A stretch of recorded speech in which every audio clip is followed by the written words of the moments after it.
Alright guys, for the first part I'm going to be going through how to select the proper tree for your plant site. So what I did is I went to my local Lowe's where they carry a great variety of oaks, maples, poplars, and even fruit and nut trees. So what I'm looking for is a nice sized oak tree from my given plant area. And what I'm doing is looking out front at their nice variety. But what I end up doing is going inside the store to their larger section of trees, which is in the back. Now, based on where you live, there's going to be totally different species, and your Lowe's might not carry the type of trees that you want to plant. I just prefer Lowe's because it is a lot more affordable and it's a lot better quality personally than the nurseries around me. So what I did is I checked the root ball, make sure I'm not seeing any root curl in this potted tree. You don't want anything to be damaged. And also I noticed the trunk is looking nice and healthy. Now I did notice this other oak tree over here, but it had too many low branches that I know I'd have to eventually clip back, so I'm actually going to go with this tree on the left. Now in the following clips I'll be showing you how to properly prepare your plant site and how to plant the tree. Welcome back, guys. Now that you've selected your shade tree, now it's time to pick the proper spot. We've been wanting to plant a shade tree here for a little while now, so I know it's the perfect spot. Also, you need to be checking for utility lines or anything running underneath. You don't want any electrical wires or plumbing. We do know there is no plumbing here. It is a safe spot just because we had a tree here last time that actually ended up falling down a couple years back. So I do know it is safe to start digging. Now what you want to do is you want to start digging your tree hole twice as big as the actual tree root ball. What I did here is sped up the footage of me starting this hole. So what I like to do is to start by going around and cutting out a nice perimeter with my shovel, because that first top layer of soil is pretty well connected with the root system of the grass, so it comes out pretty easily in these nice big chunks. So once I do that, I continue to go around and start widening out my hole, cutting into any existing roots, any debris that's in the way. I like to get that nice and removed, loosening up the dirt, and the whole time just slowly working my way around and widening out the hole. As you'll see as I go along here, I just remove anything I'm seeing, like any dead roots, rocks, as I just said, and I'm just continuing to go around and widen out my hole. Most people do not plant their hole size twice as big as the root ball, and that's really important because those roots are going to be reaching out, and you want the soil to be nice and loose and easy for them to adapt in. So as you see here, I'm just continuing to dig deep and dig wide in my hole, making sure I get out any debris I'm finding, actually finding a couple pieces of old metal piping and removing any of the dead roots I'm finding as I go along. What I usually do is give the pot a couple good whacks, loosen up the soil. Which usually falls right on. Dump the remainder of that fertilizer back in the hole.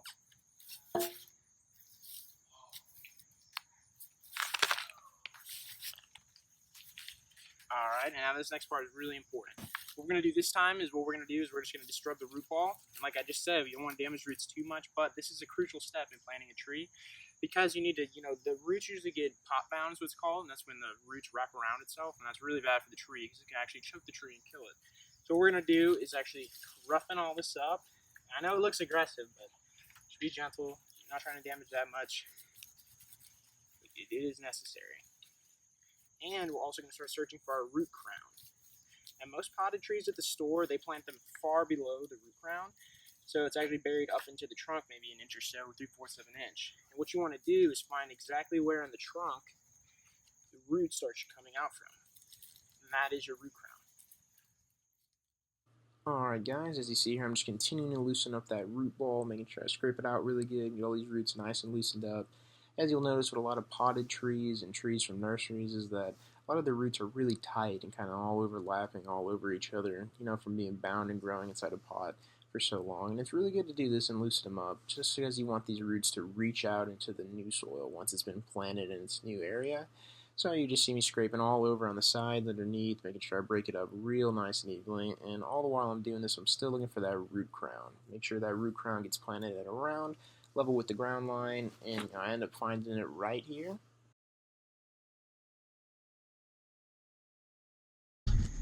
Here's our root crown. See right here, the roots are coming out. See the crown. Like I said, it's a good inch in. Alright guys, now that we have the root crown found and we have the roots all loosened up and everything, we're going to now put the tree in the hole and see where its depth is.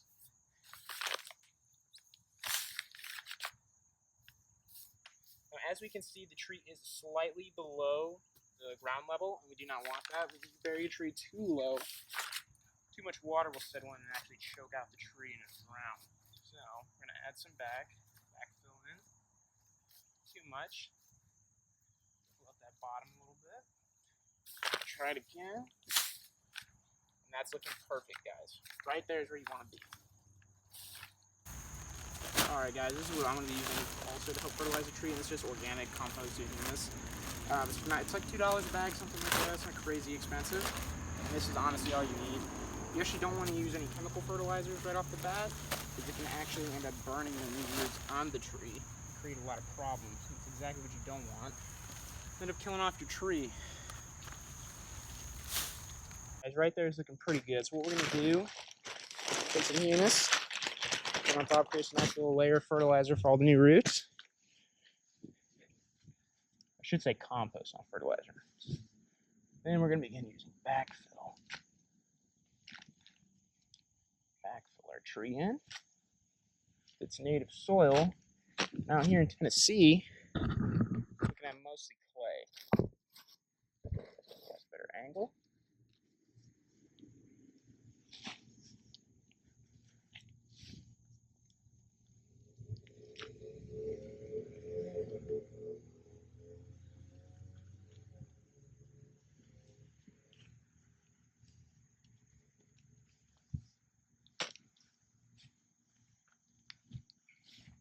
Now, something else I usually do when I plant trees like this is I would take a watering hose or a couple watering jugs and I'd bring them out and soak the hole before I put the tree in, just so it has that extra water in the surrounding dirt, so those roots are going to want to reach out.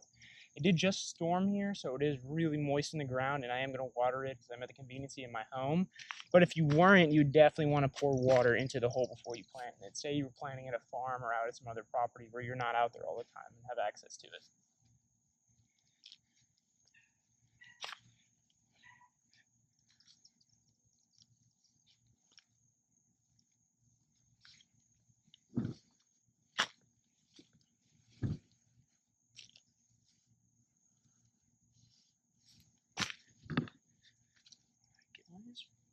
Packing in our soil pretty nice.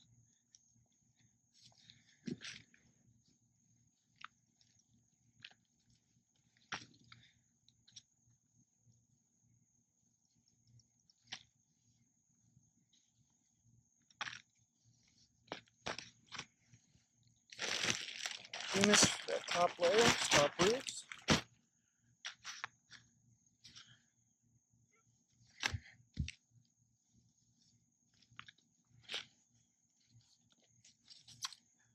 And come up top, a little stomp around the base.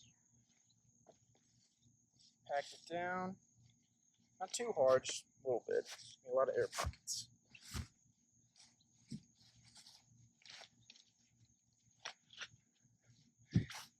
Alright guys, at this point the tree is pretty well planted, and now what we're going to do is add a layer of mulch around the top. And after we add our layer of mulch, then we're going to water this tree. As you can see, the tree is a slightly bit above the ground level line, and that is okay because if you plant high, it won't die. You plant low, it won't grow.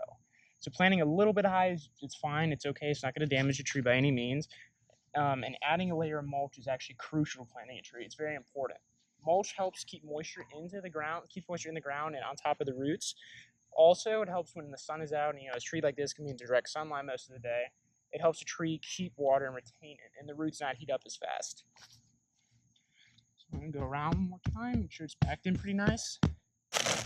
Now you can really use whatever kind of mulch you have available to you. I mean, anything is better than nothing. I prefer just to use, hardwood and pine mulch because they're more organic. I don't like mulches, any chemicals. But we're going to add a nice couple inches around this tree.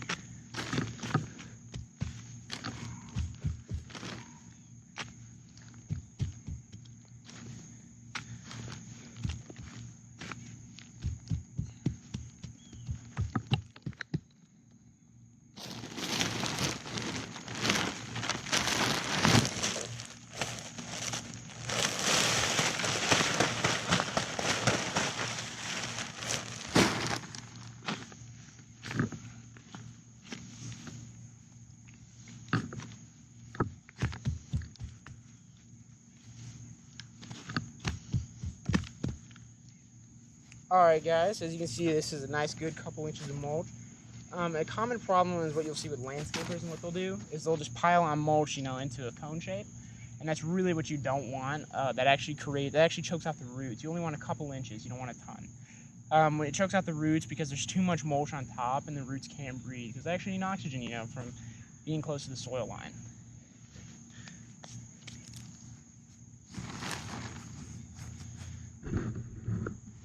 Give you guys a shot of what it looks like. A nice thick couple inches of mulch on there. It's a beautiful tree. Alright guys, now that I got my 2 buckets of water here, I'm going to let these soak into the tree. Slowly release the water in. You don't want to flood it all at once or else it won't even absorb. But what I would usually recommend if you're planting at home is drag your hose over, let it run for around 15 minutes, something like that. We're going to water this tree today and then water it again tomorrow, and then we're going to do it twice a week for 3 weeks, and after that we're going to go down to once a week. That all depends on where you live, and that all depends on if it's raining or not. Now where I live, it does rain a good bit here in Tennessee, so I'm not super worried. It has been, ice cooler, starting to move into autumn, which is great. But if you do live in a hotter climate area, you're going to want to water it more often. Maybe look up online in your local area how often you should water certain plants, and depending on the species of tree, that also depends.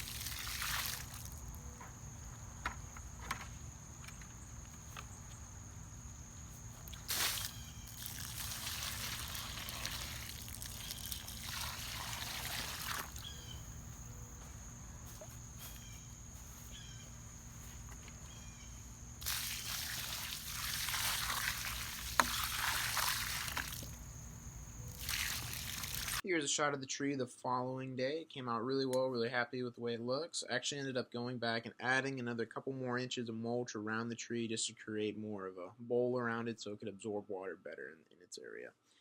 Guys, I want to leave you with 4 main things from this video, and number 1 would be make sure you know the proper tree for your planting area. Most people don't do any research into that. They end up planting a tree that grows way too big for them, or it's not well suited for their given area. Number 2 would be make sure when you're digging your hole, you dig it twice as big as the root ball of the tree. This is really important so those roots can reach out into the surrounding soil and the tree can adapt better. Number 3 would be make sure to add some mulch on top of the tree once you plant it. Mulch is really important in keeping the moisture in on the tree and helping it not get fried by all the direct sunlight it's going to be getting, and really helping reduce root shock from it being transferred. And number 4 would be make sure you water your tree a good deal. When you first plant a tree, it's going to need a lot of water and it's adapting to its new area. And based on where you live, you might need to water it a lot more frequently or a lot less frequently. It just really depends on where you live. And guys, I really want to thank you for watching the video. Really appreciate it, and I wish you guys luck in planting your guys' trees, and I hope you guys have some success. Leave some comments if you have any other questions. Update me, maybe tell me about your personal experiences planting trees, and I really appreciate it, guys. Thanks for watching.